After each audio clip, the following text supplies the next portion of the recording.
Welcome to Real Estate Radio Live, an informative and engaging hour discussing everything you need to know about the world of real estate. Your host, Joe Cucchiara, provides you with insight and guidance on how to buy, sell, finance, and invest in real estate. He also offers real estate tax management strategies, new construction advice, home improvement tips, and much, much more. And now, to guide you around the world of real estate, here's your host and Real Estate Radio Live team leader, Joe Cucchiara. Welcome in. This is Joe Cucchiara with Real Estate Radio Live, the podcast version. I'm here with Mike D'Ambrosio today. Mike, good to have you here. Good to be on. We are back in the saddle again, ladies and gentlemen, and excited for the podcast series for sure. Again, most of you know that no longer doing the live shows, but we got such a great response for the podcast series. We'll continue doing those. And so the lineup will be as follows. Mike will be doing a Monday podcast, and then Mike and I will be excited. We'll be going to do a Tuesday together. Wednesdays and Thursdays, pretty much like the show, live show. And then I'll be doing Wednesdays, Thursdays myself, and then Buddy and Bobby will be alongside on Fridays. So just before we get started, the topic today is going to be kind of an end-of-the-year review in real estate, what's going on with real estate as we wrap up 2016, roll into 2017, and then we're going to talk a little bit about rates, programs, how it's going to affect here the Bay Area and the marketplace. Before we get started, again, if you have any real estate needs at all, be sure to contact Mike. You can do that by contacting him at 408-630-0101 is the contact number, and also the website is MikeDsells.com, Mike D as in David, SELLS.com. If you want to reach me for any financing advice, mortgage information, 9060, easy for me to say, or you could reach me at reradiolive.com. All right, let's get started. So we're wrapping things up here, Mike, getting close to Christmas time. What do we tell us a little bit about? I guess first, let's start how 2016, kind of shaped up in your opinion, your thoughts. We've been doing this all year. We have just a couple weeks left here in the month of December. Did it give us kind of an idea about Silicon Valley? How did real estate end up? We'll talk about that first a little bit, and then a little bit later we could discuss what you think some of the projections might be for 17. Yeah, absolutely. I think Silicon Valley is such a unique place. We talk about it a lot on the show. With the year that's gone on, I think it's obviously, in my opinion, has gotten more normal. Yeah. And I think that's something that needed to happen personally. This is coming from someone who started selling real estate in 2008, yeah. Which was the worst time to get into real estate. But and selling real estate here in the Silicon Valley the past 4 years or so, it's been pretty hectic. Mm-hmm. And it's still pretty hectic compared to the rest of the country, I would say. But we're getting a little bit more normal here. And what I mean by that is that we saw more inventory come on the market, mm-hmm. which therefore meant there was more for buyers to choose from, which meant there wasn't as many bidding wars or as high of bidding wars as there had been in years past. So I think that, I guess to summarize everything, the year of 2016, in my opinion, for Silicon Valley was a year of getting towards more normalcy. Yeah, no, I think that's well said. What do you think contributed to that? I guess what I'm saying is we saw, as you mentioned, some crazy times. People lined up 20, 30, 40 deep to make offers. Yeah. Offers going 150, 300, 400 over asking price depending on the area.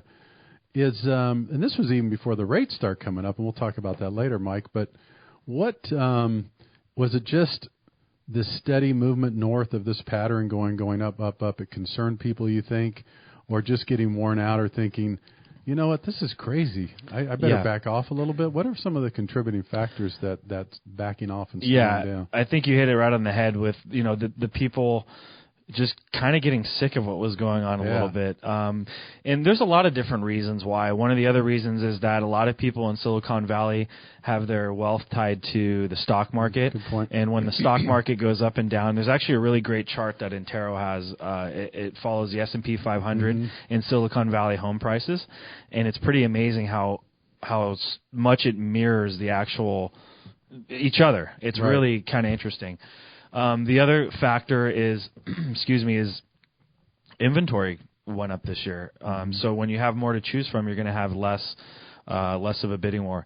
And then I think one of the other reasons, and I'm probably forgetting one here, but one of the other reasons is that we also had sellers that became a little bit more greedy than in years past. They had seen what had been going on, and I'm just telling it like it is. Yeah. They'd seen what had been going on the last 3 or 4 years, and they're like, hey, I want to jump on this train. Right. They're overpricing their houses, not prepping them, and then houses are sitting on the market longer than they had in years past, and then all of a sudden the newspapers get a hold of that, and then they blow it out of proportion into something it really isn't, saying that, houses are sitting on the market longer, blah, blah, blah. Well, in my opinion, that was really just the fact that sellers and a lot of people in real estate were probably getting a little bit greedy, and it just took a little bit longer to sell, and they missed the boat, basically. Yeah. So, one of the nice things you said it earlier about being normalized, is that I'm seeing, and I'm sure you are too, which is kind of refreshing for home buyers, is that people are actually thinking, wow, maybe I could go look for a house, possibly, find a house, decide that I might like this house, and then actually think about putting my house on the market.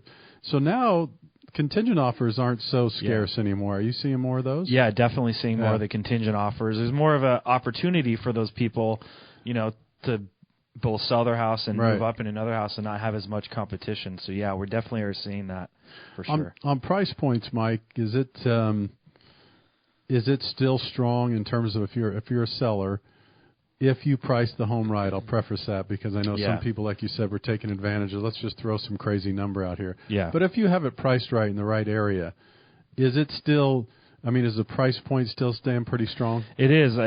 If it's priced right is the key to that.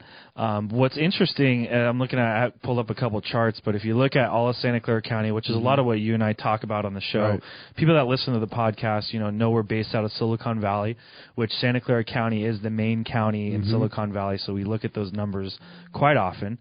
If you look at, I have a line graph of the sale price to list price ratio. So even at the end of the year, it's still over 100%. So what that means is it's about 101.5%.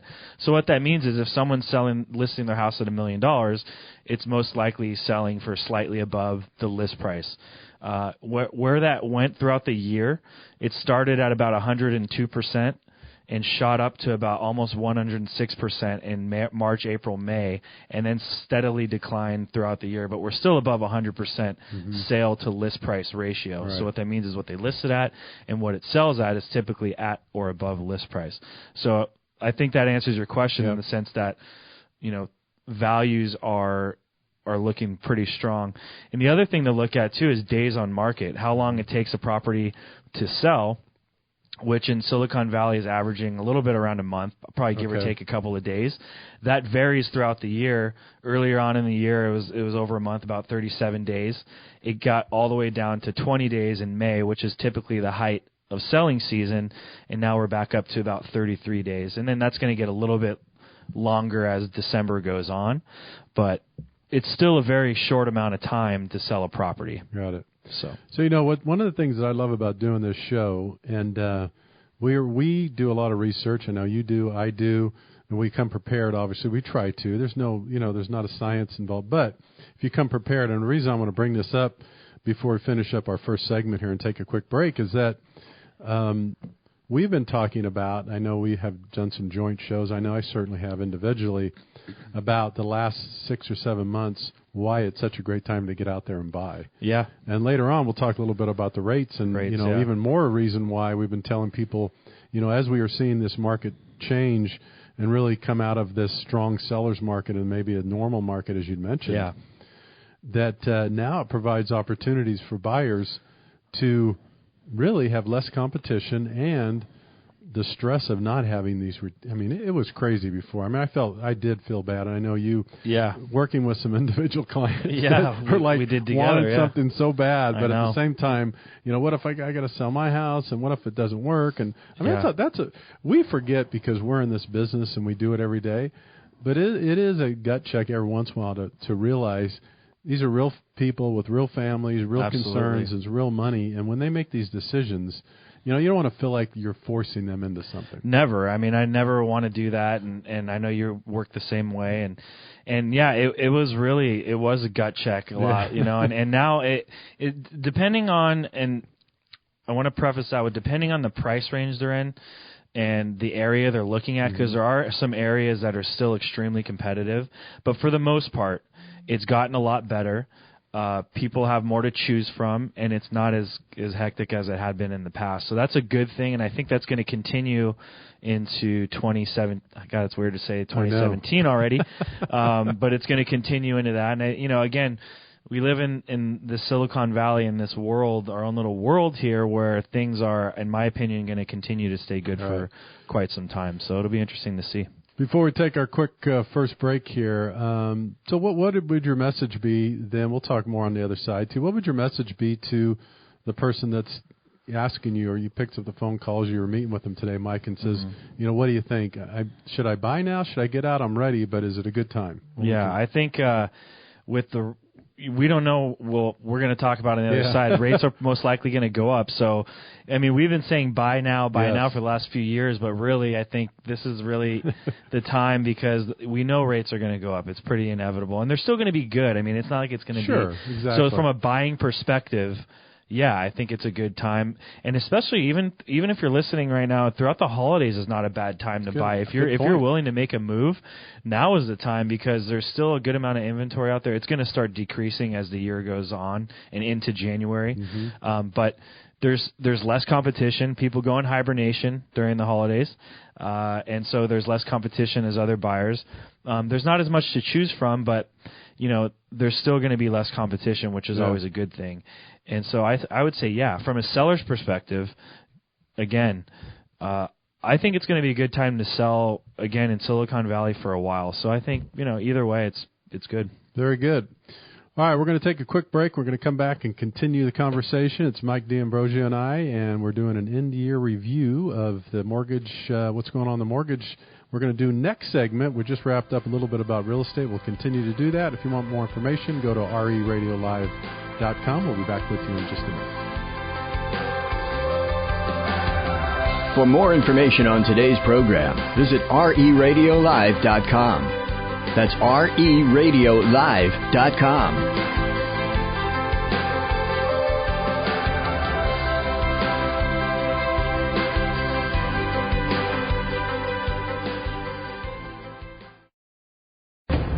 Welcome back to Real Estate Radio Live. For more information on today's topic or guests, just visit reradiolive.com. That's reradiolive.com. Again, your host for today's edition of Real Estate Radio Live, Joe Cucchiara. Welcome back in, Joe Cucchiara with Real Estate Radio Live, the podcast series. I'm sitting here with Mike D'Ambrosio. Again, just a reminder, we'll be doing the podcast 5 days a week. Mike and I will be doing Tuesday together, so be sure to tune in. For more information, you go to reradiolive.com. And also, the topic today, that we're doing a year-end review, Mike and I, and we'll continue to do that. We're going to talk a little bit about mortgages. Before we do that, just a reminder, if you're listening to the podcast and you have any needs for real estate, buying, selling, any advice at all, Mike is the person to contact at 408-630-0101, or go to his website at mikedsells.com. Need any mortgage advice, financing information, I'm here to help you at 408-838-9060, or you could go to reradiolive.com. All right, Mike, let's talk a little bit about mortgages. Yeah, so what are you thinking? I mean, where are you seeing with, obviously we're going to have a new president, and not to make this a political show. Let's do it. But what are your thoughts? I mean, where do you see rates going? We've been talking about them bumping up for a while now, so is that going to happen? We could push the envelope now. We're on podcast. We're on live radio. We don't have the FTC to deal with, or all those characters. So, it's kind of interesting. Before the election, or right when leading up to it, a lot of the market was saying, or hearing, was that, if Clinton was going to take office, that there would be kind of normal, nothing would really happen, no market adjustments. Yeah. And then they said if Trump took office, or the likelihood of that, if he was elected, that we may see a big downturn in the stock market. Yeah. So it was interesting the night before. I don't know if you saw. I mean, I was really engaged in watching that election. It was unbelievable how it really unfolded. But the markets afterwards were actually the pre-markets before they opened. You see, at one point it was down like 800 points. Oh, what? Yeah. So I was in Ireland when the election was going on. So I was waking up at like 3-4 in the morning. We had a serious check. election going on. He's in Ireland. I was so like interested in the election. I forgot to wish my wife a happy birthday the morning of the election because I was. You got a future ahead of you. Yeah, I know. It was interesting morning after I finally remembered. But so I didn't really follow the stock market. So that's what happened? So it was down. It was down. In the pre-market for. Kind of 800 points or something, which is interesting. So then everybody was like, brace yourself, buckle up the next morning. And then by the time the next morning rolled along, really a couple hours after the market opened, it was up. Yeah. And now, as you know, most of us know, it's been up ever since. Yeah, it has. So this is just another example, and I don't want to get on my soapbox. I did a little bit before, right after the election. This is an example of taking responsibility for yourself, doing what you can for yourself, your family, your own investments, absolutely. right? Yep. Instead of sitting around and worrying, what's going to happen if so-and-so gets elected. I don't believe in that. I mean, you have to go out and vote. That's our right, our responsibility. We should go out and vote and be involved and educate ourselves, but no one's going to take care of yourself or your family other than you. No, I couldn't have said it any better. I totally agree. So, what are your thoughts on one of the things I've been reading with Trump coming into office, and tell me what you think about this, is because he's all about, maybe providing regulatory relief and not making things so difficult or controlled by government. And what industry more so than mortgage, and you do this, is controlled by that, some of these ridiculous things that you have to do. Now, I'm not saying he's going to completely strip it all of regulation, but do you think that that's going to be helpful and maybe ease some of the credit for potential borrowers, or what? I think there will. I think there'll be. No, that's a good point. And if you follow the trends, and if you think, we'll see what happens the next couple of years, Mike. But I really do think some of the financing, some of the constraints will be eased a little bit in underwriting and jumbo, especially. Honestly, in my opinion, and I live and breathe this business, if it's Fannie Freddie stuff and it's conforming, if it's loan amounts under 625, honestly, it's pretty simple. Yeah, it really is. Just because pretty cut and dry. It's underwritten, it's this, you get DU approvals, they buy and sell it all the time, so it's easy. But when you get into jumbo, unfortunately, it's still very, very stiff and tough. And so I do think some of those will be relaxed. Yeah. I think the bigger part of that too will be, you asked about compliance. We are the most heavily regulated industry, maybe other than financial planning, financial services. Yeah, it's pretty heavily regulated. Absolutely. So I believe that also Dodd-Frank, which came into play, which created the CFPP and a lot of other things that really have made our life miserable, and quite frankly, consumers too. Yeah. They come up with documents and policies that they say this is going to be easier, and they still scratch their head and say this is more confusing. Absolutely. So I do think some of that, we'll get some relief from that. I'm hoping that the results will be that some of the underwriting will be relaxed, some of the the way the policies around that. So that's my hope. It's going to take some time. But what we did see, and I've talked about this for the last couple of years, and this is, again, what I love about this show. I've been telling people for 2 years now, take advantage of the interest rates. Do it and do it. Don't look back, because there will be a day when they'll jump up. And when they go up fast. Yeah, they do. There's none of this little trickle. No, it's within months. I think they've been up a half or 5/8 since the election. Yeah. And they haven't settled back down at all, and I think they're here to stay.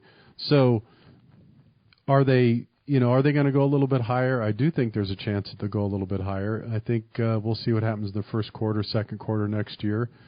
Right now, Mike, 30-year money, if we're talking about conforming money, is around 4 to 4 1/8. 6 or 7 weeks ago was 3.5, 3 5/8. Yeah, it goes up quick. I don't know if a lot of people know this that are avid listeners of the show, but I actually started in the mortgage business. That's right. Back in 2008, doing secondary marketing. You took a beating early. I did. I know. I learned. I got out of it. No, I'm just kidding. But no, I started and I was doing I was doing rate. I was actually making the rate sheets for a mortgage company. I was called what's called a secondary marketing specialist. So you're essentially like a stockbroker for a mortgage company. And I was doing the rates every day, and typically they go up much faster than they go down. Yes. And they change daily and even multiple times a day. You know, you probably get price sheet changes on multiple times a day. So just keep that in mind. And just like you mentioned, in the last 6 weeks, it's gone up over a half point. So that's interesting. Yeah, I would just say that, you know, the point is it's still, historically speaking, when we're talking about interest rates in the low fours even, really, really good. If you were fortunate enough, like a lot of us, to have interest rates in the 3 range somewhere along the line, and then 15-year was even in the 2%, high 2% for a while. Mm-hmm. Take advantage of it. That's great. Move along, but at the same time, I think this has also caused people a little bit of pause, maybe a little bit of shock. Oh my God, rates are up. Now what? But it's still a really, really good time to buy. Yeah, it really is, and. So, what are your thoughts on programs? What do you think? Or you think there's going to be any different new programs coming out? Any easing of different programs for loans, or any? I don't know. I don't think. I was a little surprised. I said at the beginning of 2016, I thought we would see some more stated income programs, and we didn't. We did see some programs. That were kind of like stated, the bank statements, and they asset driven and different things like that. And there's some programs that surface, Mike, that are a little bit better than hard money, but not, for instance, we have some investors that take a little more risk. The DTI could go a little higher, foreign, some different citizenships and stuff, but you pay the price and rate. So you're about 1% higher in interest rate, so there's some of that. But again, with Trump getting into office, this could ease some regulations. It could. What we really need is the market to have a bigger appetite for mortgage. Yeah. For jumbo mortgages. Yeah. That's what we really need. Well, especially in this area though too, because that's the housing prices are so expensive. I mean, we see a lot more jumbo here than elsewhere, right? Yeah. No, we do. So just as a review, I'll just finish up on the mortgage side. We have just a couple of minutes left in the show, but rates are up a little bit, as we just mentioned. I think they'll go up a little bit more the first part of next year. I wouldn't be a bit surprised if by this time next year, for instance, we're close to 4.5% on 30-year money. Yeah, good. And I would say on the real estate side, we had been seeing double-digit appreciation 2012, 13, 14, 15 even. I don't know where this year is going to come in just yet. I would guess it's not double-digit. And I'm talking Silicon Valley, or it might be close to that. But I would say probably next year going to be more in the 5 to 6%, okay. Is my guess. So we'll see what happens. And do you think also we're probably going to stay in that normalized market as far as you could see? I think so. In terms of the big ebbs and flows. Yeah, basically with the inventory and where that's going, and I think it's going to be pretty normal going into 2017. All right, so you are you heard it here. You heard it from Mike and I. Remember, I just want to do a summary. Don't hold us to it though. Yeah. You know where to get us. Yeah. I just want to summarize again and let the audience know, the people listening to the podcast. First of all, thank you for tuning in. We appreciate it very much. We're going to continue the podcast series. Mike will be doing the Monday show, very similar to the radio schedule. Really, Mike and I will be doing Tuesdays together, which is be fun. Be a good time. Wednesdays and Thursdays, I'll be doing it myself, and then we're back with Bobby and Buddy on Friday. So what I'd like to ask you to do as we tune out today, as we always do, please go to RERadiolive.com for more information. And we'd love to have you do 2 things. First, share the podcast with your friends, coworkers, family members, and also do us a big favor for Mike and I. Give us some reviews. Go on to iTunes or go on to our website, RERadiolive.com, and give us a good review. And tell us what you think. It helps our business quite a bit. So, Mike's great. It was great. And reach out to us too if you. I like when we were doing the live show, people reach out, have questions. We've created whole shows around topics that listeners are reaching out to us about. So, very good. Feel free to reach out. Call, email, whatever. Where could they email you? Mike@MikeDsells.com. Okay. Joe at RERadiolive.com. Thanks again for tuning in today. Until next time. Take care. You've been listening to Real Estate Radio Live. For more information on today's program, visit reradiolive.com. That's reradiolive.com. Subscribe to our podcast. Discover more at reradiolive.com.